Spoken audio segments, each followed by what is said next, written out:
So you made some Spanish tonight, have you? Yes, yeah, I have. Yeah. Is it a main course? Is it snacks? You're not gonna eating. You're not gonna fill yourself up with it. I'm sorry, it's not a big meal. I did say to you in the message. Listen, when I come round here, I expect a big deal. And not only that, but he has been moaning about making it. Yeah. Oh, well, hold on. I know. Whoa, stop recording. You said, I'll make you something for tomorrow night. We never asked for it. No. Did we ask for it, Anne? No. Did Not we once. at one point ask? No. We're not coming around unless you cook us something. No, in fact, I think... All I said to Andy was that it's been a busy day today because I've had to swat up on my Spanish. Oh, right. I've been to the gym and then I've had to cook. You know, So you have cooked something? and I say to him, you think I don't do anything, but he said you don't. Well, He says what you do is things that you enjoy doing. You can't sort of go, I've really got a really busy, hectic day doing things that I love doing. Because you're doing it through choice. You're doing it, you're going to the gym through... Some of it. Well, and some of gym's it... through choice. Yeah, but it's all, it's an effort. You can't... It's not like it's easy. It's not like I get up in the morning thinking, whoopee, I'm going to the gym this morning. It's therapeutic for you. Of course it is, and we know all that. But that doesn't mean that you're really excited about going. No, but you're excited when you cook things. You take nothing more than pleasure to see your food dropped in front of somebody and them eating it. Yes, which is the bit that still hasn't happened yet. Right. No, but we come with a very high expectation that you had your food. I mean, we do have high expectations. That's a shame. Because that's a real he shame. never ever let us down. Never. Okay. To be fair. Oh, I mean, you did. No, move on from that. Okay. I'm not going to. Okay. We've discussed that so many times. Don't poke the cake. And I had that coriander thing that you didn't know that I don't like coriander when you made it. Is that right? Yeah. Okay. But I did even. Okay. So these are all the little things that you're going to bring up that disappointed you in the. It wasn't your fault. I don't like coriander. No, it's a DNA. I don't tend to focus on the negative of stuff. No, so Let's move on. So here it is. It's the podcast nobody asked for. 3 guys in a kitchen, drinking coffee and having a chat.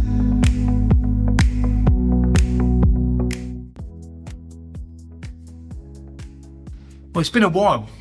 It has been a while. We just worked it out. It's been 5.5 weeks. Almost. It'll be 6 weeks on Friday. Wow. Yeah. Is that how long you had on holiday? No, No, because remember remember. So the last one was with Kieran. Oh yeah, and you had the couple to do, didn't we? And we didn't. And we didn't. There was issues around dates, and we did meet up because we went to Cushy, didn't we? Yeah. Yeah. And we could have done one remotely, but I could have done that tonight. If I knew he wasn't going to feed us properly, I could have gone to Cushy and got a takeout. Okay. Let's just finish the cooking bit. Okay. I did say to you, I mean, the problem with doing it in the evening is that I do recognise that people need to eat. So I kind of put an effort in to try and put something together. Hang on, I haven't finished yet. Oh, okay. Right. But I also did say to you on the message, on the WhatsApp, that I will try and put something together, but it's going to be light. Light was his word. He used the word and it won't light. be big dinner. We touched a nerve. No, not at all. He's touchy. It's touchy, isn't it? No, not at all. Because if I knew that it was light, it just I'd have bought fish and chips. Yeah, it just feels that I feel I've made an effort, and all of a sudden I'm getting kind of pushback. No. Let me just explain. Yes. You're not getting pushback. Yes. Probably mine, not Andrew's. I can't include Andrew. High expectation. My expectations are high. Yeah. Okay. Well, I don't think you'll be disappointed. Well, let me be the judge of that.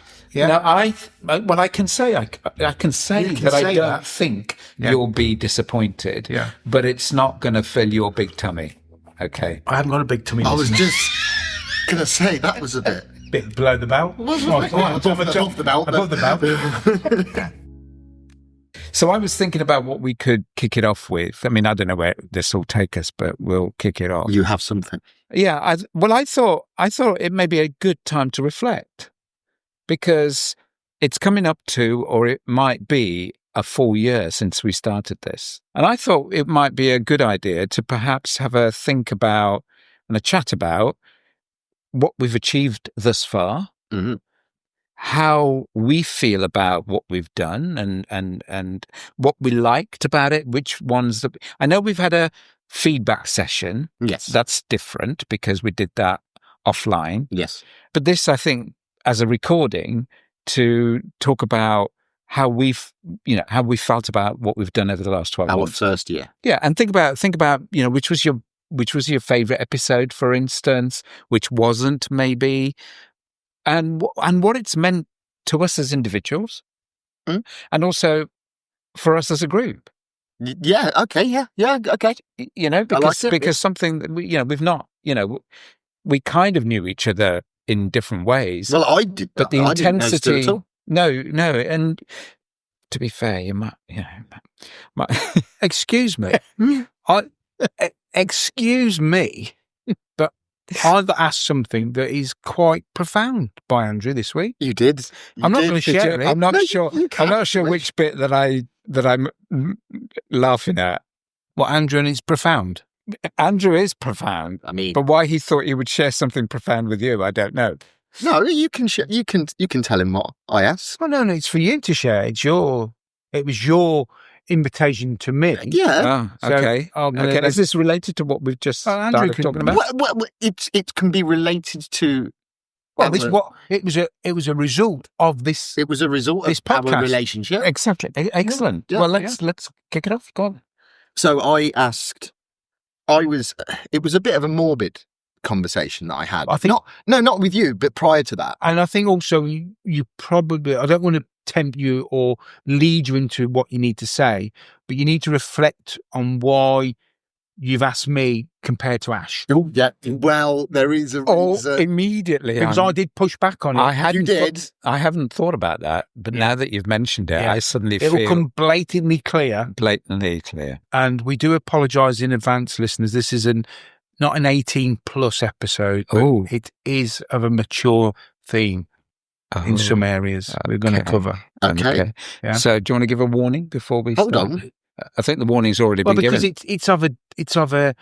it covers death, Okay. immortality, It does. doesn't it? Okay. Yeah. Okay. Well, I had a bit of a thing, and I had this realization. Right, so I haven't got anything. Right, so I don't own a house, and I haven't. So I've got nothing. But obviously, in the future, I may, and it just got me thinking that perhaps I should do a will now, Yeah. and have it in place so that everything is all sorted. Just because you never know. So it wasn't, No, absolutely.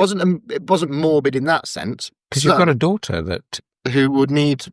would be the beneficiary Correct. of whatever Yeah. happens. But So I asked my dear friend from the podcast. your dear friend from the podcast. Are you This me? is how we know each other. Yes. We're excluding you. Yes. You mean a dear friend that's become a dear friend as a result of the podcast. That's what I was getting at. Yeah. And I've asked him if Yeah. he would kindly consider being executor. Okay. That sounds To which he did, and I already knew this was coming before I asked him. I did already know this was coming. He did point out Oh God, I know where this is going. that normally the executor of your will would be somebody who's younger than you. Yes. That's why he never asked you. I know. it occurred to me instantly. Because I did say, Yeah. what about Ash? Yeah. And then I thought, well, Yeah. really? Yeah. 1 and 2, 2 and 1. Yeah. Yeah. Well, there's a good chance that you'll outlive me. And me. But at present, Yeah. I couldn't think of anybody other than the two of you Yeah. who I would really want and trust to be able to do it. Yeah. So although, okay, I accept Stu's point that, he might, Yes. I mean, hopefully from my From your from my selfish standpoint, yeah, hopefully he won't be able to do this. But Yeah. I've just got nobody younger than me that I think, Yeah. I think you could have Stu, but you could also have a backup. Yes. yeah, And you can always change anyway. 'cause Yeah. I- And the backup could be a solicitor. Yeah. Which Yeah. would be not a bad thing to think about. yeah. But you're right. I mean, I've had to think about that. Oh. I've had to think about, well, God forbid, Why did I say God forbid? I don't know. Everybody says it. They do, don't Yeah. they? But you don't really mean it, do No, you? you don't. I don't mean it either. I don't think he'd be bothered anyway. No. He's got too many things to think about. at the And he moment. doesn't not really listening. deal very well with them. Well, no, he's always listening, Yeah. but he's got other things that. Does he listen to everybody? I think he must do sometimes. That must get really difficult. Well, he must have tinnitus because there'd be constant noise, isn't it? It's just, I know. you know. I know. Does he listen? Do you reckon he listens when they're talking to him, or does he just listen? I don't. Maybe there's triggers. Maybe if I mean, it'd be stupid to listen to everybody. But if somebody came up with an issue that needed his attention, Yeah. Do you then think maybe he's got a staff team that he delegates down to? well, he is the Almighty. He is the one and all. Yeah, but I'm just wondering. You think he's got a whole he's got a whole. You could have it by air. You could have regional managers. Well, I think, in all seriousness, Yeah, it's going off this. yeah. I Yeah. think in all seriousness, we need to bring it back to Maybe. the conversation. Maybe. Yeah. So what I was going to say was that I mean, in the event that anything happens to me and happens to the boys, then what? Have you got anything? Yeah. Oh, okay. Yeah. Cat's trust or something like that. Oh, you don't. No, I've don't just like animals, I've just do you? spread it out to other family members. Yeah. Okay. Oh, okay. Yeah. No, Sorry, no. I haven't included you, but Don't worry about it, mate. Yeah. It's fine. you'll be all right anyway. All right. You'll be all right Yeah. anyway. Yeah.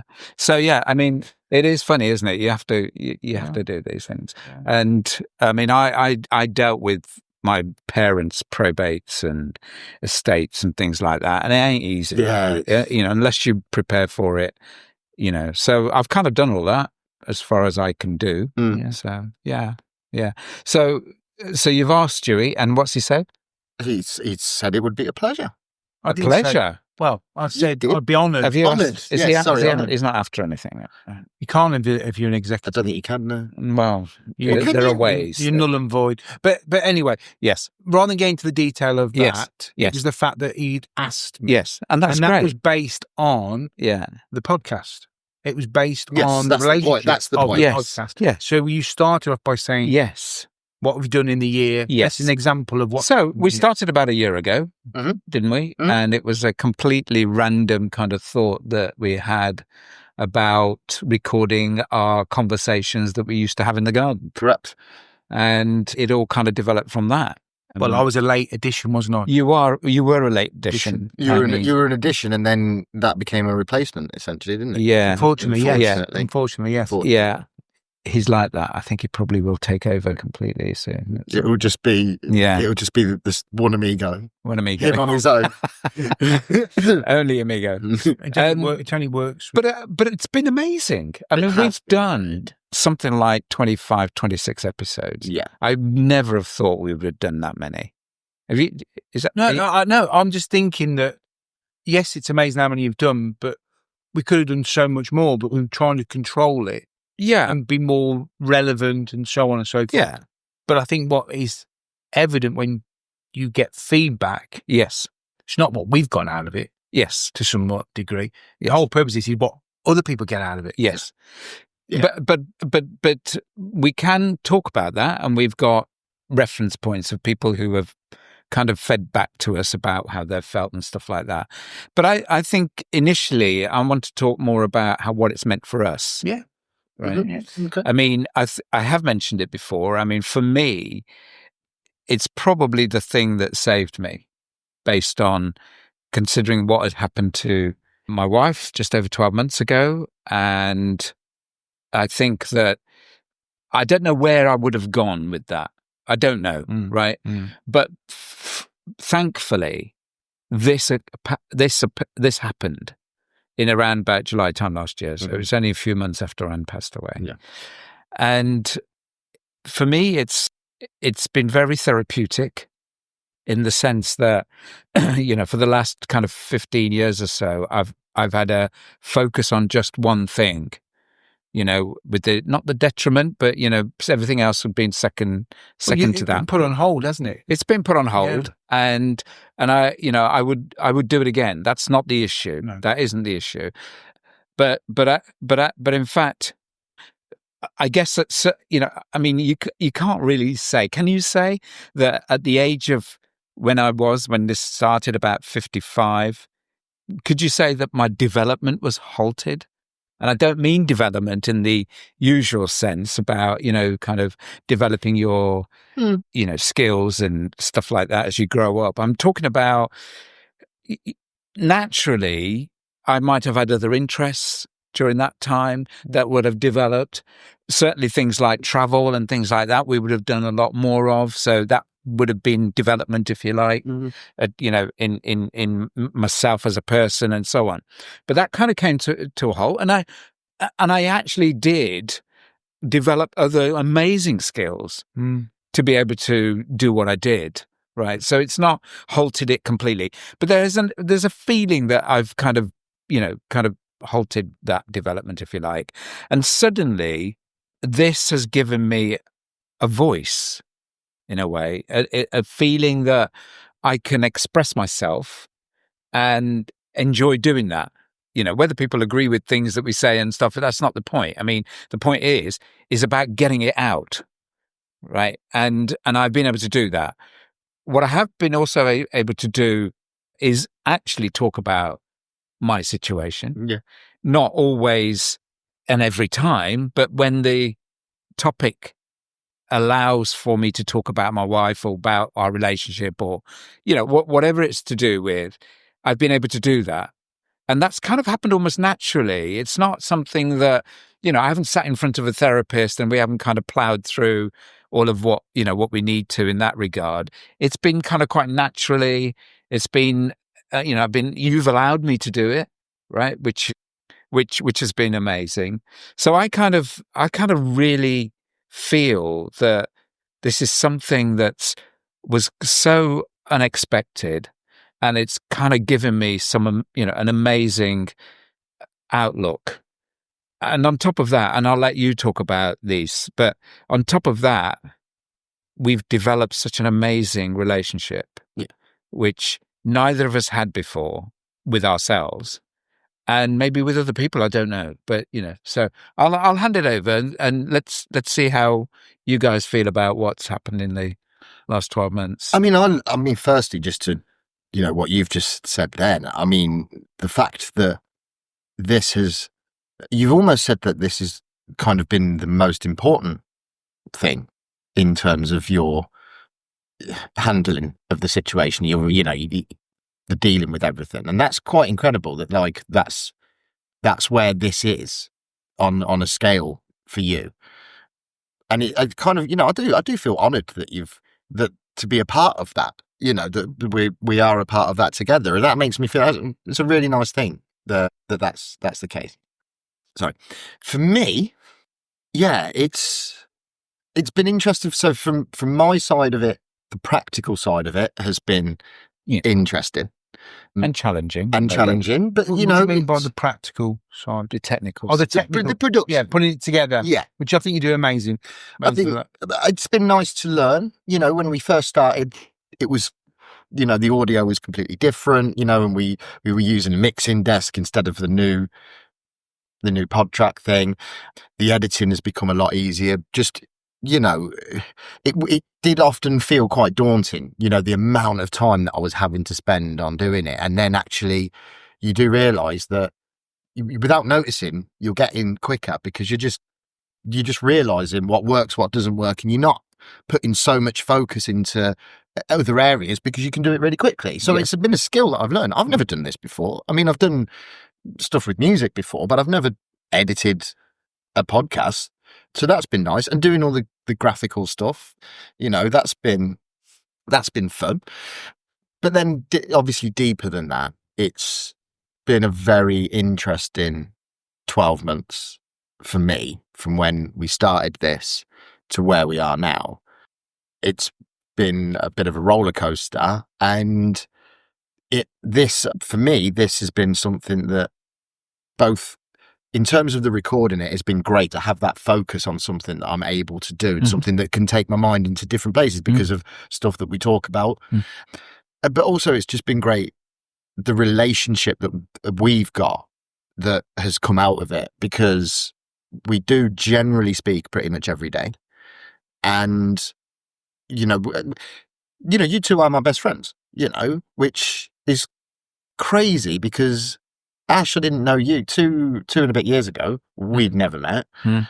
And Stu, we met 6 months. Is it 6 months? September, September-ish. early September. We did the first. Oh, was it? Early September was the one when you first came With Alex. with It was Alex. yeah. And then we did, I think the next time I saw you, It was Jane.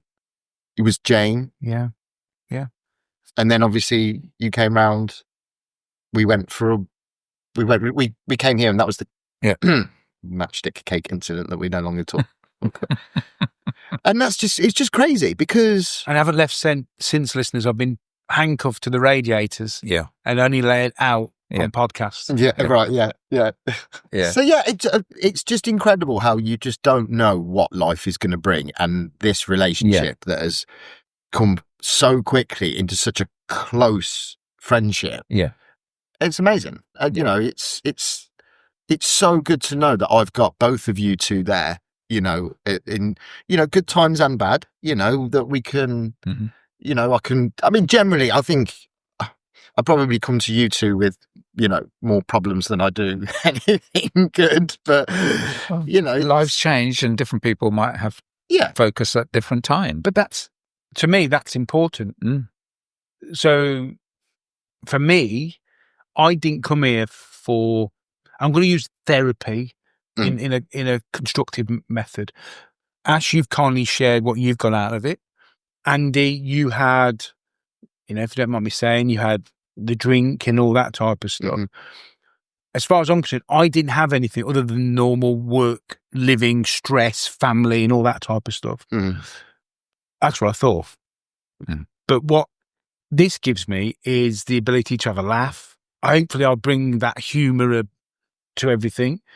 There's a serious point, but also I do generally, having lost somebody to suicide, a friend of mine who didn't have the avenue to go and speak about what he was feeling, to me, it's such a waste. And this gives us the ability to say to guys, just talk. You don't have to talk. I'm not saying talk to us, but talk to somebody.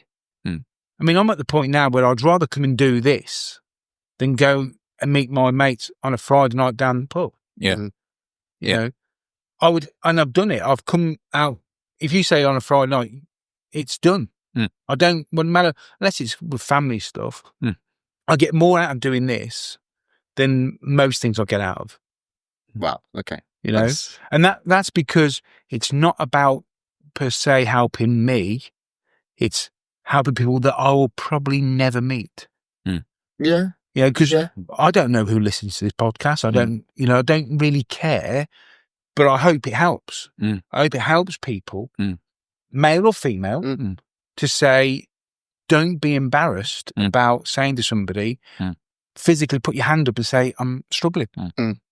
I need help, because I think we live in a very toxic world where we're being bombarded with information, we're being bombarded with bad news. Negativity. Yeah, and it's just not helpful.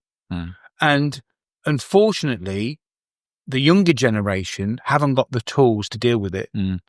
Whereas, Ash and my generation, people born in the 50s, 60s and 70s have got the tools because we didn't have the luxury of today's society.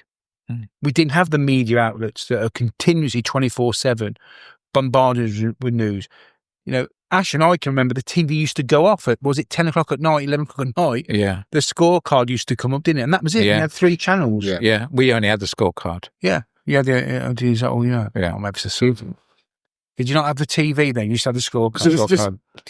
Yeah, my dad made us think that we had a TV, but he just put a picture on the front of it. What was that mule that we used to be on? The mule, Muffin. Muffin the Mule. Was it Muffin the Mule? But I can't remember what it's called. But anyway, so for me, it's been great to meet Andy. I've known Ash for many, many years, and we lost touch and stuff like that. But long may it continue.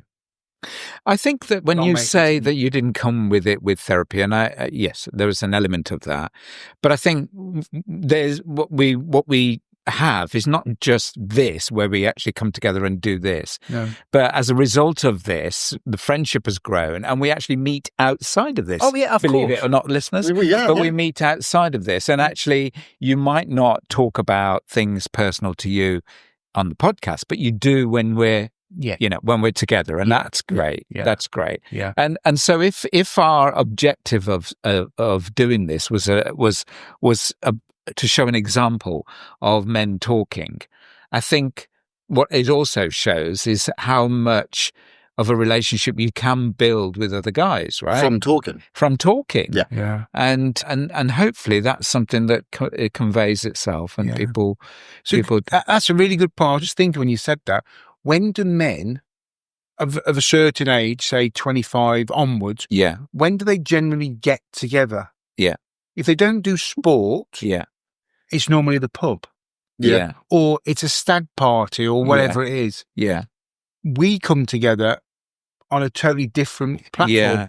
And I've had this conversation with my son, Aidan, and I quite often catch him out when I say to him, when we're talking about one of his mates or whatever, so what does he do? Right? Yeah. And he doesn't know. Yeah. And it's not criticism. Does that mean what does he do as a job or whatever? Oh, You know, whatever, I mean, okay. that's just one question, but it Yeah. could be about. So what was his family? But yeah.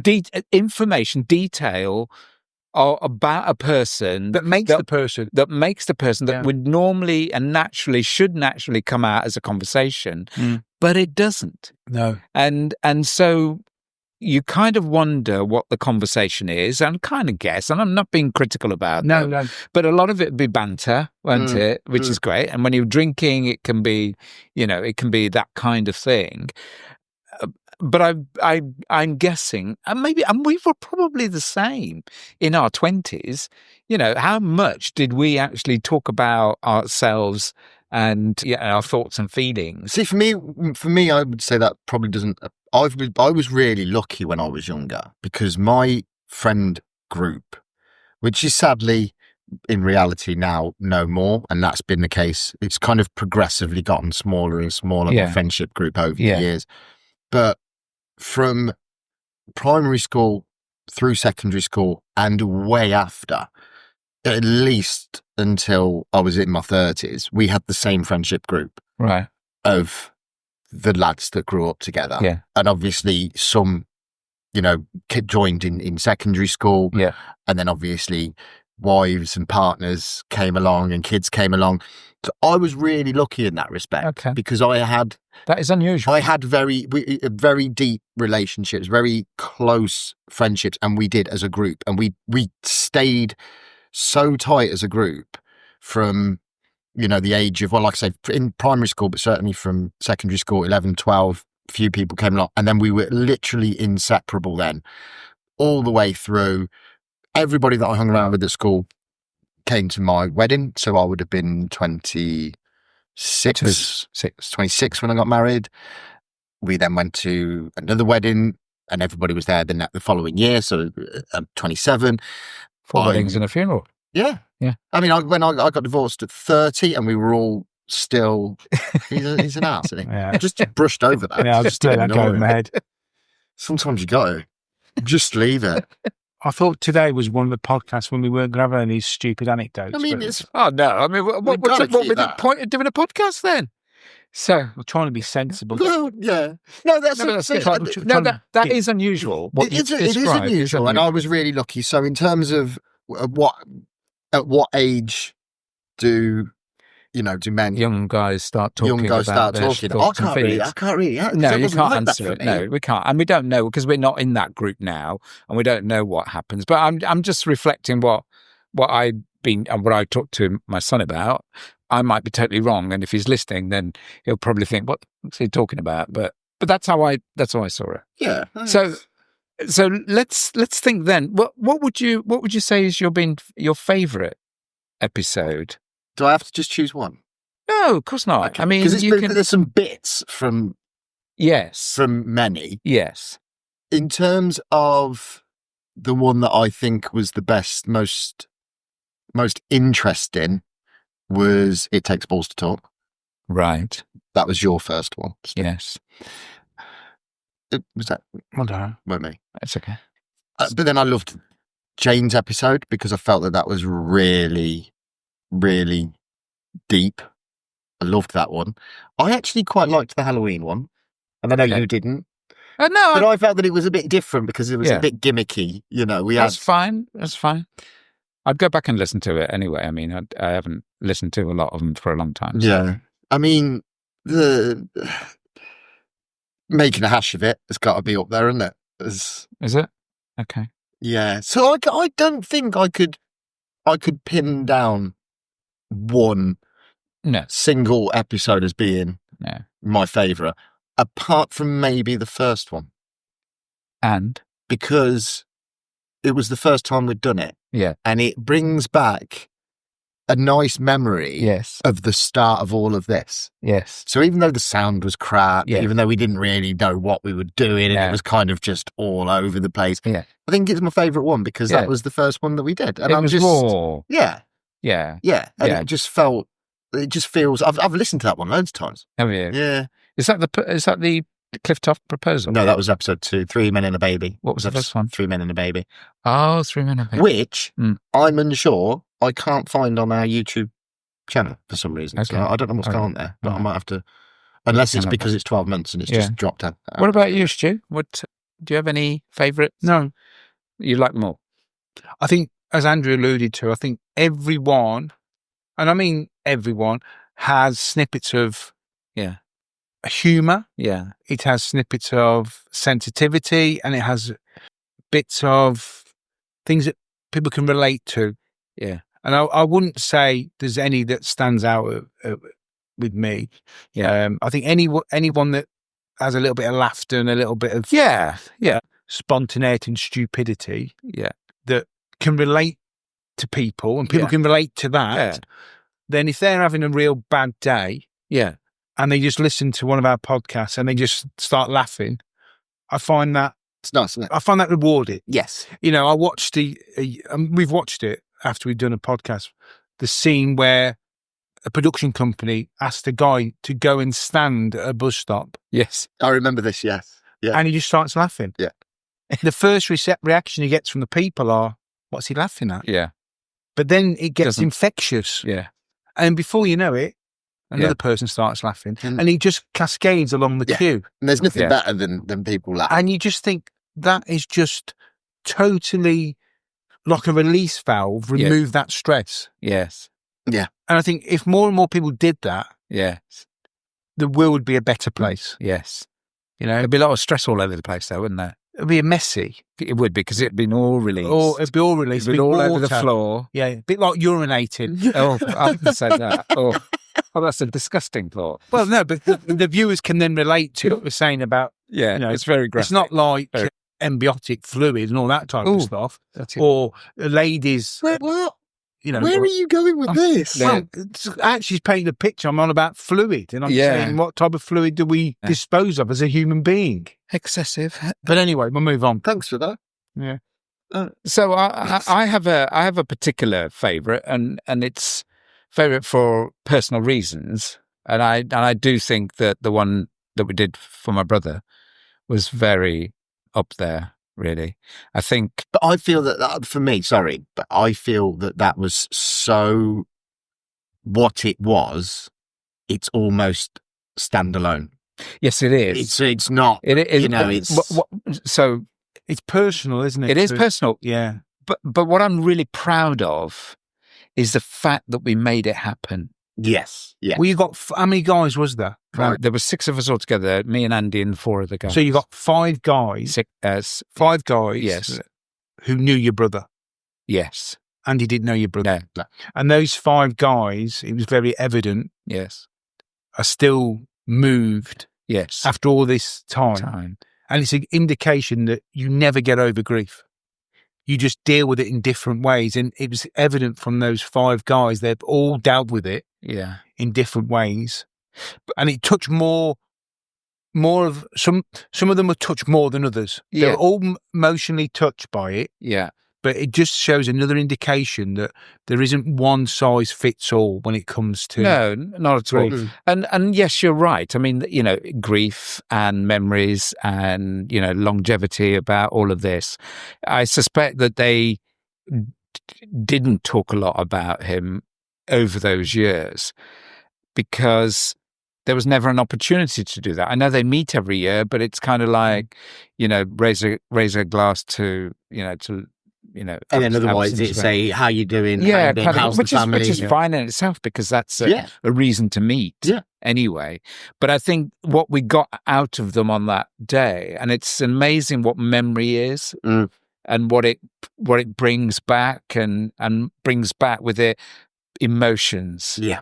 And I found that one pretty amazing. Yeah. And I think, obviously for me, it was an opportunity to get the idea of podcasts and stuff to a much wider group of people than I would have normally done because of that.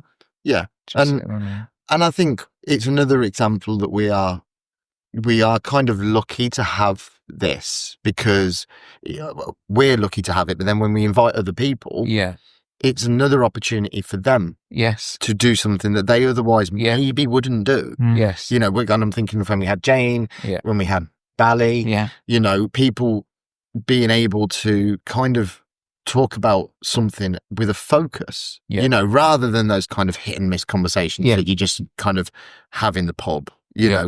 Speaking to Bally and finding out, what it's really about. Whereas if you introduced me to Bally in the pub or in a restaurant, it'd probably be, Bally, come and join us. We'd have a bit of a chat. Oh, well, what do you do? And then it would go to, what do you do? And and then you just go, it's not the sort of conversation that you have in one sitting normally in day-to-day life, but because we've got this. But the amazing thing is that for all those people that you've just mentioned, by coming here and having that focus makes them think about their own situation that they might not have done. By themselves, and hopefully that's kind of given them, maybe a different way of looking at things by having that conversation. So I think that's been really good. Yeah. So what about feedback? What kind? Have you got anything that you can share with people that you may have talked to that have given you, some feedback on what's because you said we don't really. You said we don't care what whether people listen to it or not listen to it. We know what they do, but what have you got back the other way? Firstly, our biggest fan is probably my mum. Hey, yes. So she loves it. She's always like, "Oh, you haven't done one for." She said to me, "You haven't done one for a while." Yeah. You're doing one. I'm looking forward to that. So. But she's my mum. She's biased. Yeah. I'm always surprised by people that do listen. And I think I said to you when we first started doing it, and I'd sent it out to loads of different people in my basically all of my contacts, and just have a listen. And it was the car valeter that we were doing a job for one of my customers, and the car valeter that cleans the guy's car. He Matthew came around the corner and he just went, "You're right, Matt." And Matt said, "All right, Jack. I've never introduced you to Matthew. Matthew's just sort of normally just gone off and done his own thing. And how do you know his name?" And then he mentioned about the proposal. He said, "Oh, you're getting married." And then it twigged that he was listening to the podcast. And I'm like, oh, okay. That was the first. That was the first indication for me that people were listening and interested. Yeah. I mean, I think we don't get a lot of comments on like the YouTube and things like that. But then I don't think that that's necessary because a lot of the comments come back in person, don't they? Or not in person, but people contacting us. Perhaps we should share those a little bit more somehow. Well, the comments. Yeah. Yeah, I think so. We'll work on that. We'll think about how best to deal with that because I think it would be good to get some feedback. And we are getting some, probably people writing, but I'm not accessing them and I don't know how much you do, but it's certainly worth doing it. Yeah. So that's kind of, what about you, Stu? Any kind of thoughts on feedback? Well, clearly, I see Jane quite a lot. Yeah. And she got a lot out of the eating with us. And I think she would be more than happy to come back and do another one. Yeah. You know, she hasn't had an uneventful year. Yeah. You know, her husband's still going through the odd challenges with his health and stuff like that. So I think clearly Jane listens a lot and she gives me feedback. I have other people that listen to it and give me feedback. And I think what they get out of it is the escapism. Mm. And by that, I mean that they've said the conversations we have is real to real life. Yeah. Yeah. You know, we're just three normal guys who've got our own challenges, have our own... Normal? Well, don't look at me. And with that comes every challenge that we have. And it emphasises that we may be having a bad day, but so is everybody else. Yeah. You know? And it's important that we stay in the positive rather than the negative. Yeah. Yeah. You know, and it was interesting, the statement I said to you guys this week, that little 2-sentence word or strapline, call it what you want. Depression is about the past. Anxiety is about the future. And I thought, you know what, that is just spot on. Yeah. Because people get depressed thinking about what's happened. Yeah. You can't be depressed about things in the future. No. Because you don't know about it. No.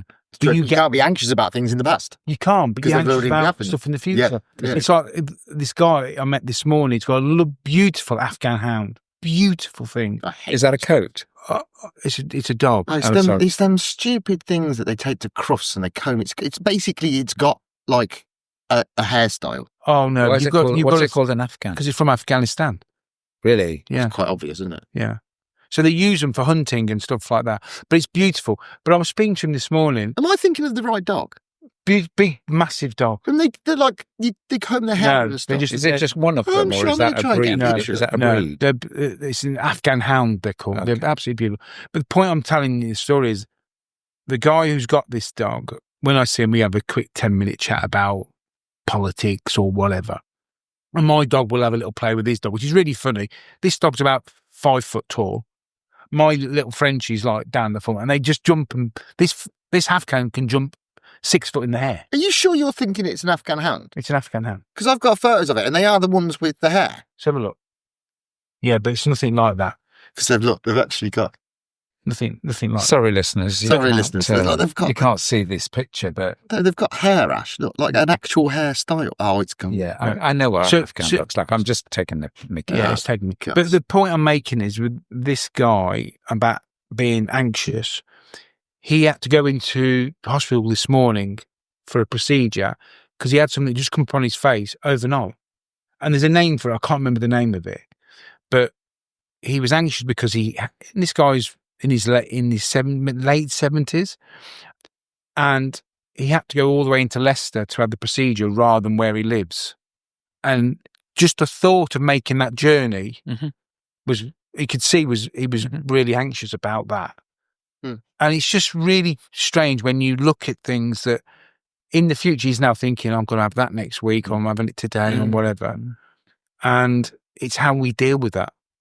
I think if it's an important tool to realise there's nothing you can do about it. It's got to happen. That's why it's about being in the moment. It is about, yeah, and I was speaking to somebody the other day, and it was something that I'd seen online, and it's really true that, you know, we've all been at those points where you think, oh, I'm not going to get through this.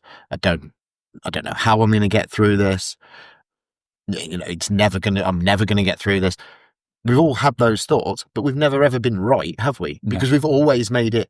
We have always made it through. No matter what happened, we've always made it through. Obviously, we know that there are some people that can't. They do get to a point where they can no longer handle that situation. But even then, at some point in time, that's why I like that phrase that suicide is a very permanent solution to a temporary problem. Yeah.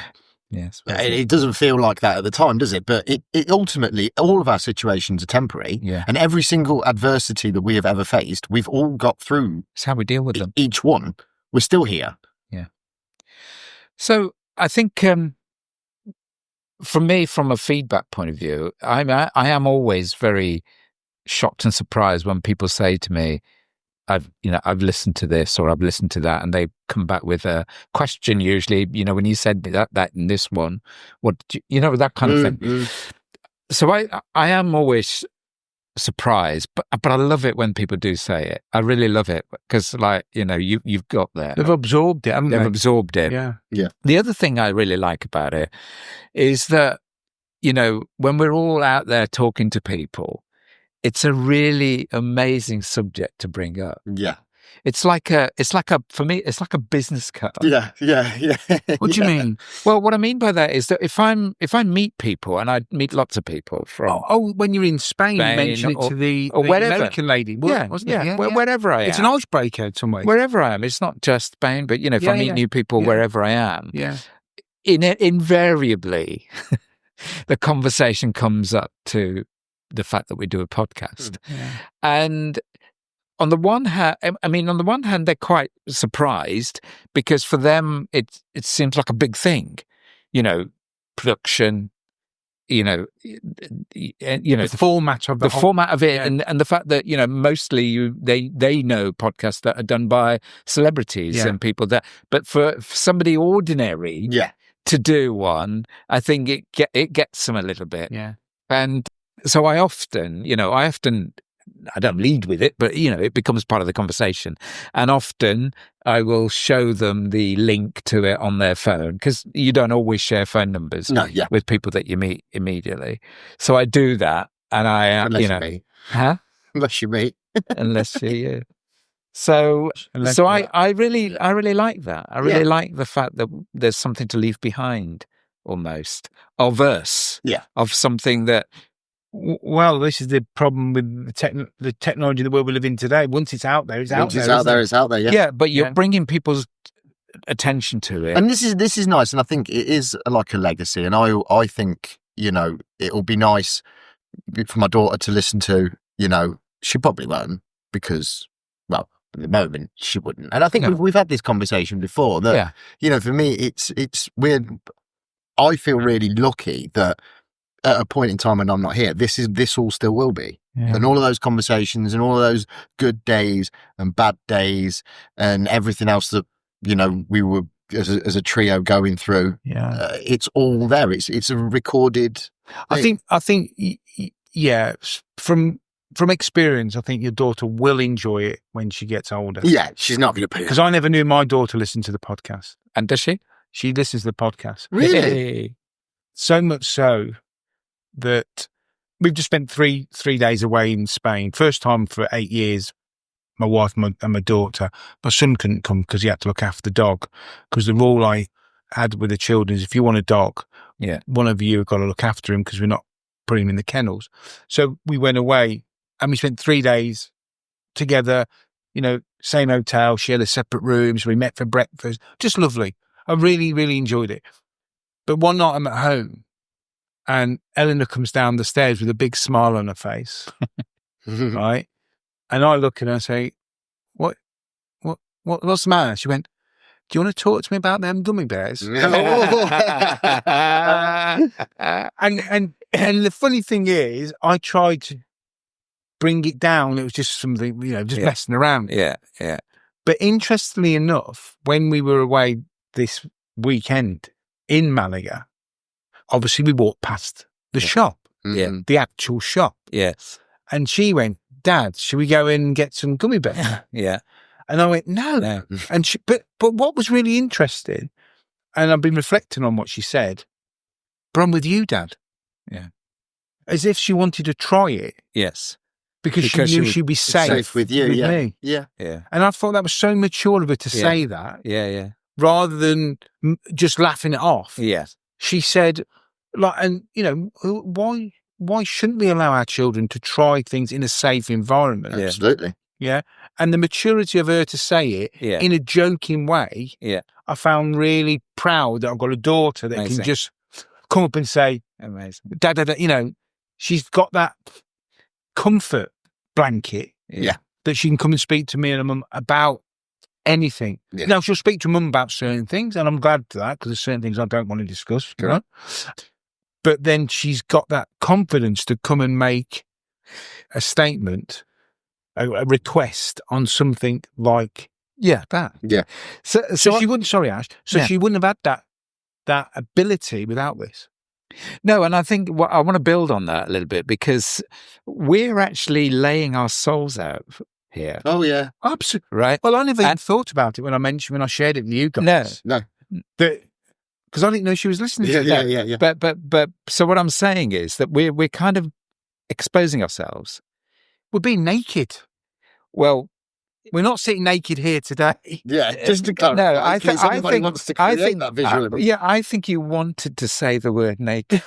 I do like the word. naked. You know, I It's not very got the fast, is feeling. it? Have you been on a naturist beach? No. You've not done it? Never ever. No. Oh, Yeah. I've done it in Future Ventura. Yeah. I was on my own, and Were you in the nude? yeah, Were you? Oh, you went for it. Oh, You yeah. didn't just wander through. no, Yeah. I Did went you? for it full lock, stock, and barrel. Did you? Well. And did you have your earrings on? No, my earrings weren't on. I was a bit older then, but the earrings in my ears you're referring to there.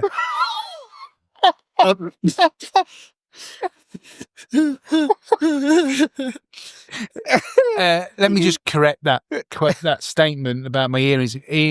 I used to wear earrings in both ears. I was born in 1969. I thought you were saying you were born with earrings. I thought No, that was a real novelty.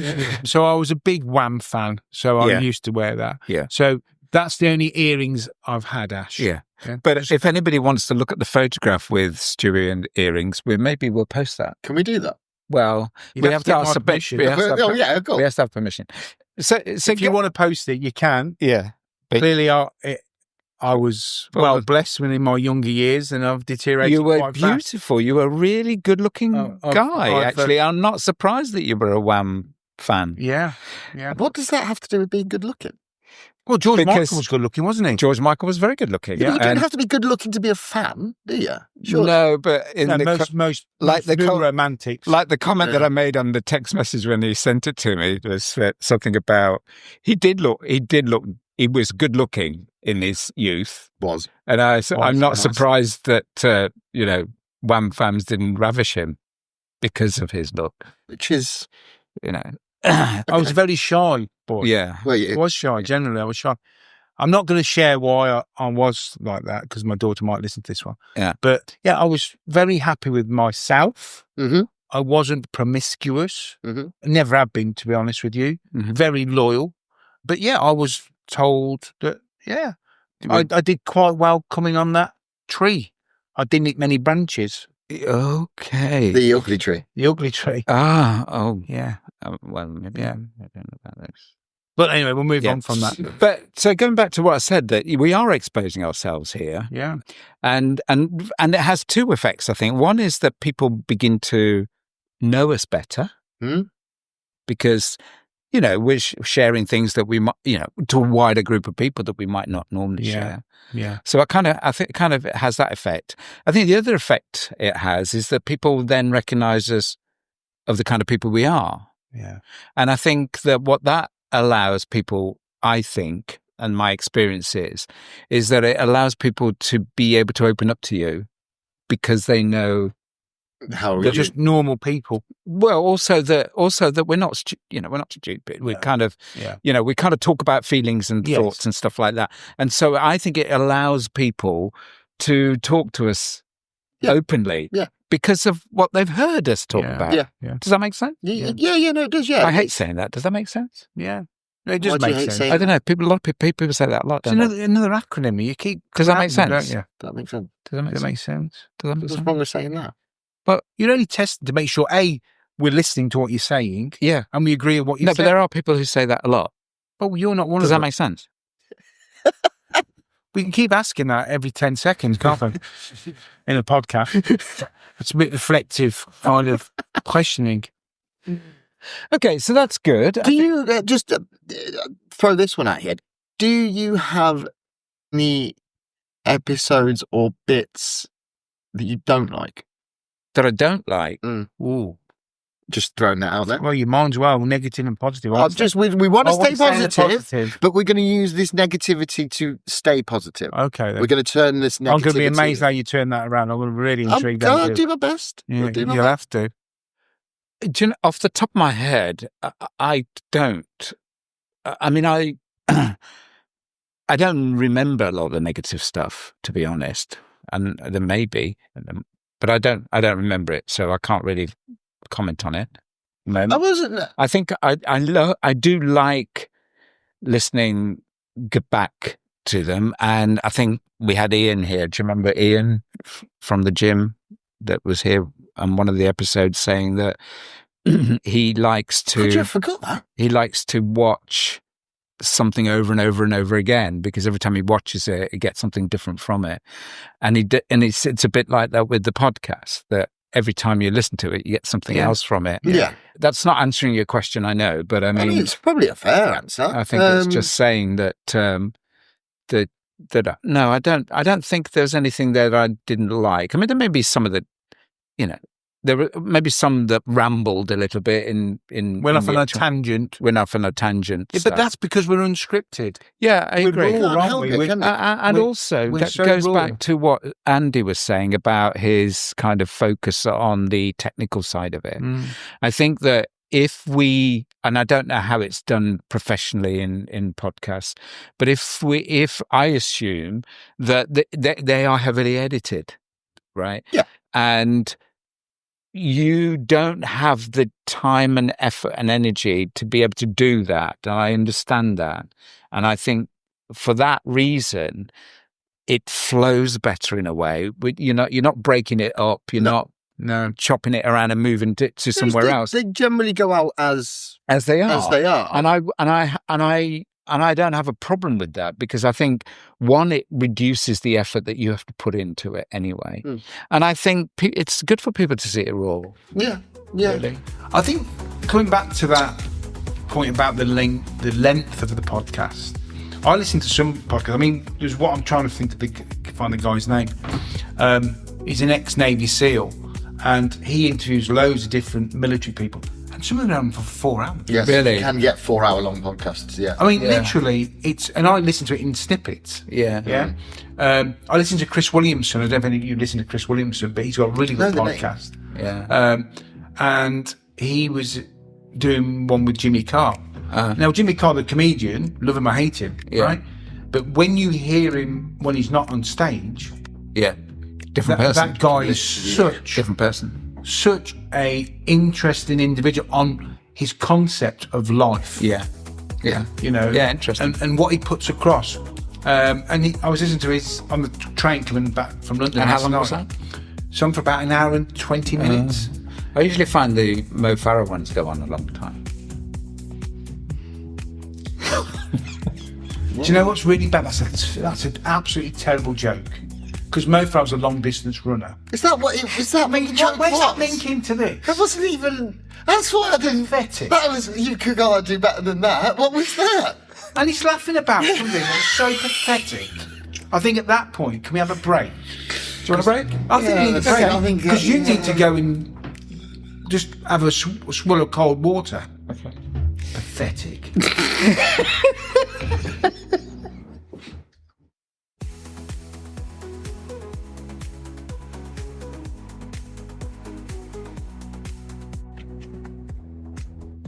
Hello everyone, it's Andy. Just jumping into this little break here just to thank everybody so much for listening to us during the first year of our podcast. And a quick reminder that you can get engaged with the show by leaving some likes, comments on our Instagram page, our Facebook page, or on YouTube. Like, share, subscribe, let anyone know that you are listening to the Tres Amigos podcast. Thank you guys so much. We love you all.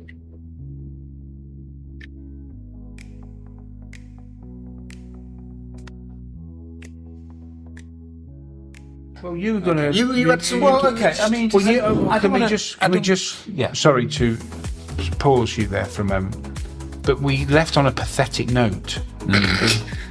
Right? You made a simulation with Mo Farah. Can you just elaborate what you meant by that? Because it went way over our heads, Andrew. What it was meant to be, and I'm sorry that it didn't come out as I hoped it would do. But you started talking about the length of podcasts. Yeah. And you're talking about some podcasts are even 3 or 4 hours long, and you described one that you were listening to. And I thought it would be quite funny to suggest that Mo Farah did podcasts, and because he's a marathon runner, that his podcast went on forever.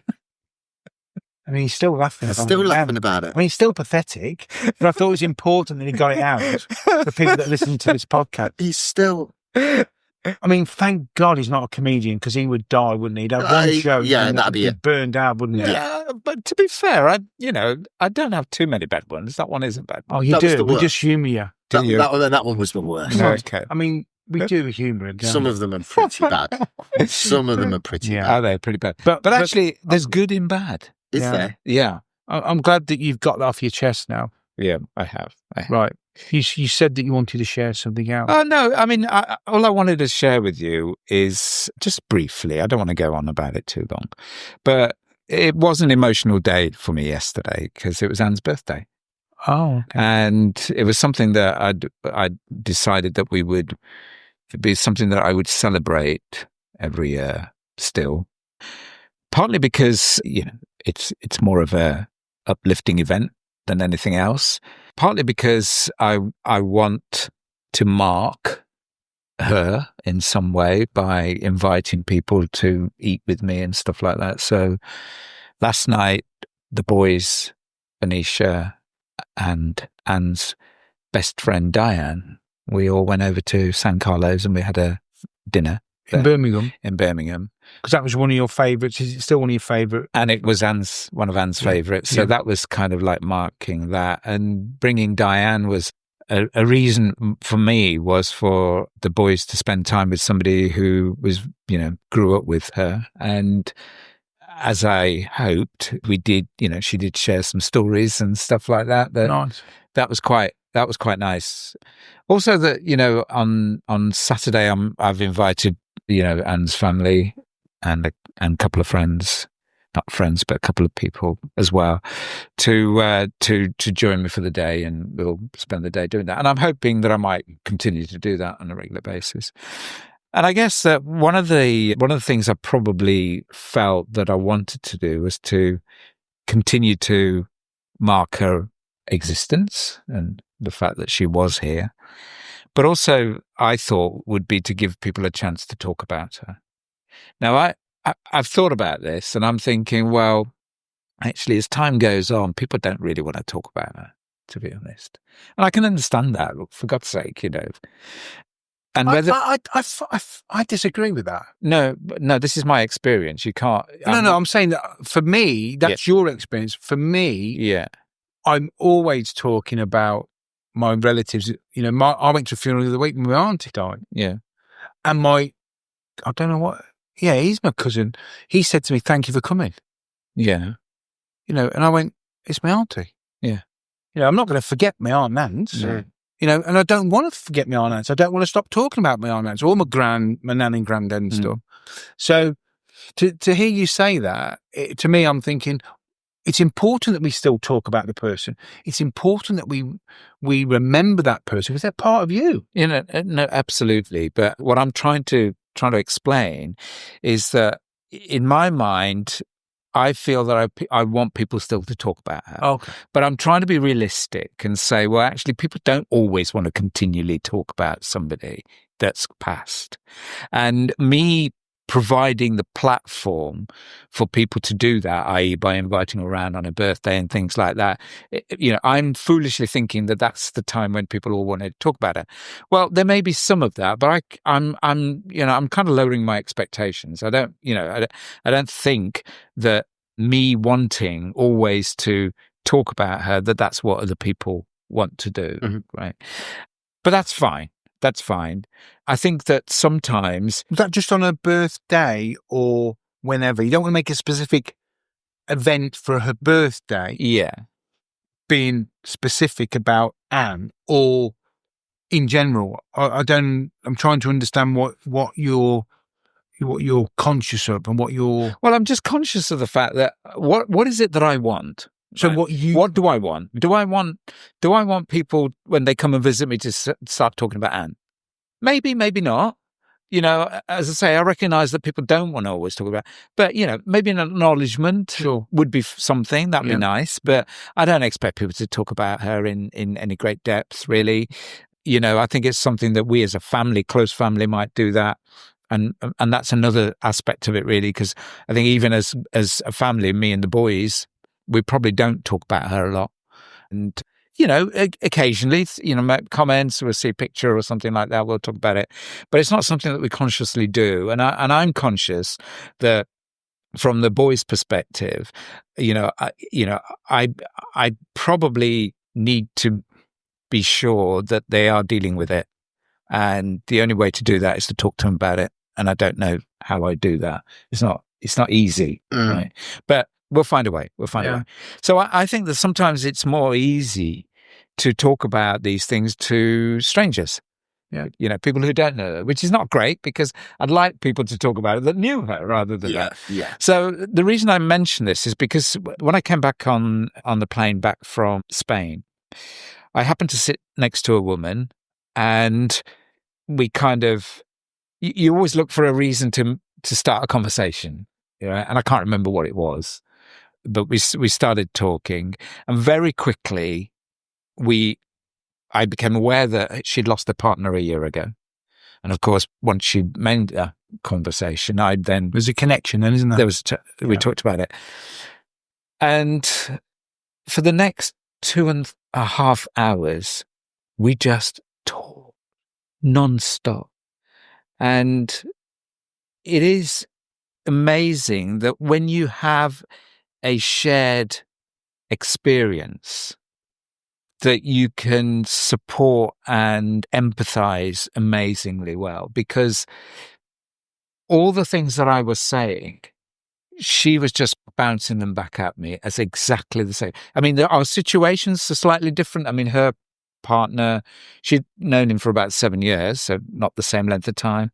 He'd been diagnosed in July, and he was gone by October. Wow. Right. So there's a difference in our situations. Yeah. But actually the feelings and the thoughts that you have are just so common, so relatable. Yeah.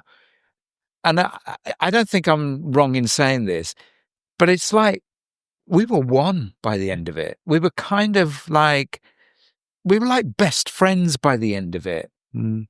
Do you know what I mean? We kind of understood each other so well that we became quite close in a funny kind of way. But that's what makes us human, though, isn't it? And by that, I mean, unfortunately, in everyone's life, they're going to be touched by this. I'm aware. Sooner or later. Yeah. And it's how those people deal with it. Yep. Yeah? Yeah. But we all have that connection. We do. We all go through it. Some people want to talk about it. Some people don't want to talk about it. See, it bothers me, and I've said this to Ash before, about we sat outside, didn't we, a few weeks back, and I struggle when people are talking about grief because I've never lost anyone.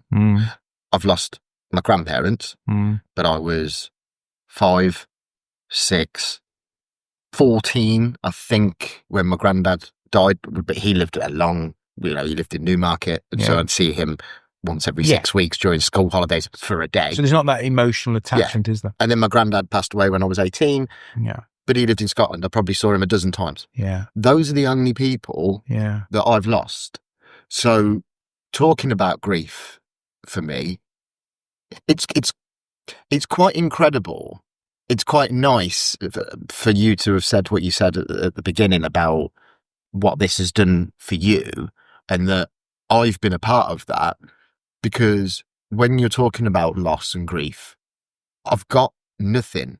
I've got nothing that I can ever. So I'm the complete opposite of the woman that you sat next to on paint. Yes and no. And in the same way that somebody else said that to me in one of our carers meetings, is that it isn't about necessarily what you can bring to it. It's allowing me to talk is the important thing. Yeah. I mean, yes, if you can empathize in some shape or form, great. But actually, it's the fact that I can talk about it is the most important thing. That's good, because I think for me, it's like I don't feel good enough. Like I don't feel like there's anything that I can say that would be adequate, because I ain't got a clue. But as you just said, the importance. Yeah. No. Yeah. I know. Yeah. It's not about you contributing. Yeah. It's you being in the present. Yeah. And I think people underestimate the importance of that. Yeah. Sometimes you go and you think, I don't know what to say. We just lost a good friend in the last couple of weeks. Wasn't a family member, but I hadn't known this guy very long at all. I knew him through my wife's relationship with his wife. And his son rang me up and said, no, he didn't. I was walking the dog for him. And I said to Mark, I said, Mark, if you need anything, you know where we are. And he said, yeah, I know, Steve, you've been great. You've been great to my mum and dad. And as I went to walk, he said, there is one thing. And I went back. I said, what is it, mate? He says, my dad, before he passed away, wanted you to be one of the pallbearers. And that was touching to knowing that I hadn't known this guy for 4 or 5 years. And we'd been out for curries and stuff like that, been around the house and cups of coffee and stuff like that. And to be asked to be a pallbearer, I've never been a pallbearer before. So we went the night before, we went to the undertakers and they had a coffee and it was with sandbags and stuff like that, and we carried in stuff. Yeah, it's something to be honoured to be asked. Same as what you've asked me to do.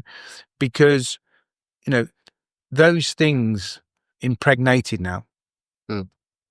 And I promised Malcolm that we would look after his wife. She's no family. Yeah. She's got family and they are very, very supportive. Yeah. But I promised Malk that we would be there for Bez. And we will be. We went to Cushy Grill the other night. I said we were just going for a takeaway. On the way home, I said to Lise, message Bez, because she loves a Vindaloo. She loves a farm. This woman's in her 70s because her dad was in the military and she spent time in India when she was younger. Yeah. So we messaged that and she said, yeah, I've had beans on toast or something. And we're on the speakerphone in the car. I says, right, we'll be around in 10 minutes. We've got a surprise for you. And we just gave her one of those tins with chicken tikka or whatever it was. And she said, I'll have that tomorrow. Now, she lives 5 minutes literally from us on the next estate to us. We got home and she took a photo. She'd opened it up, smelt it, and she ate it. She didn't wait till tomorrow. Yeah. Yeah. Now, you two have just laughed. You don't know this woman. But you can imagine what that did to that woman. Yeah, yeah. Yeah. And it's, like I said, it's not about thinking you can't contribute. Everybody can contribute. Yeah. And it's not about speaking. It's just being in the present. Being there, being available. Yeah. Yeah, okay. Look, I mean, I like I said, I didn't want to prolong that in any way. I think that you understand what I'm trying to say, that, it is important for me to talk about my wife and what's happened. And sometimes you find different ways of doing that. Yeah. I can't expect people to want to do that all the time.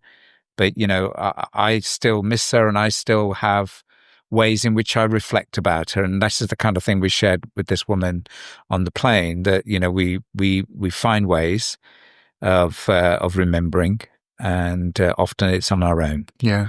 And that's fine. That's fine. But yeah, it was great 2.5 hours.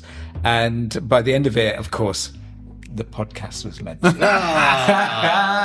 and I shared the link to it with her on her phone. And I did say to her that if you listen to them, it would be really nice to hear what you thought about them, and for her to go on the Instagram, maybe for Tres Amigos, yes, and maybe put a comment on there. I don't know if that was the right thing to do. Yes. I wouldn't know if she's done it or not. But I haven't received. She didn't. She lived in Staffordshire and stuff like that. Yeah. So, Yeah. So guys, it's now 7:00. I'm hungry, yeah, and you're very keen to see what it's going to be. Well, you're not bothered. You've set the tone not to be too excited. Yeah, so I'm not sorry. now. Well, can we bring this to a close now and say thank you to the guys? You did, yeah. Because I need to go and cook. Yes, he's getting good, isn't he? My other job, yeah, is to go and cook. Well, now. come on then. Okay. So here it is, the podcast nobody asked for. 3 guys in a kitchen, drinking coffee and having a chat.